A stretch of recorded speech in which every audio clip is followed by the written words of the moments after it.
Tentara Ukraina terus mencoba menyerang wilayah Kursk meskipun mendapat perlawanan sengit dari pasukan Rusia yang juga melancarkan serangan balasan.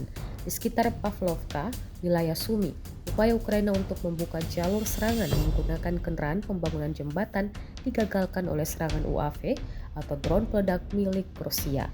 Kendaraan tersebut rencananya digunakan untuk membuka akses bagi peralatan militer Ukraina guna menyerang pemukiman di wilayah tersebut. Serangan yang terjadi sebelum gencatan senjata 3 hari itu menunjukkan intensitas pertempuran yang masih tinggi di perbatasan Rusia-Ukraina.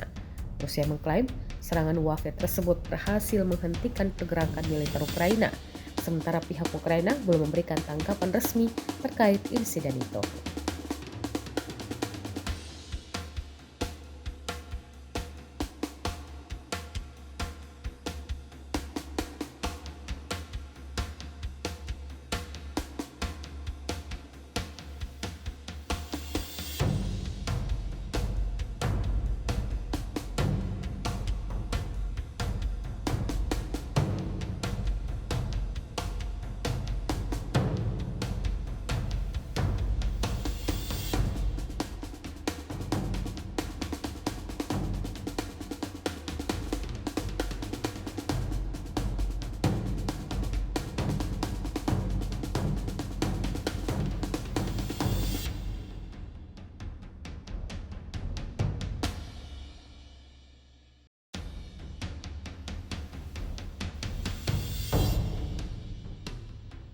Download Tribun X sekarang, menghadirkan lokal menjadi Indonesia.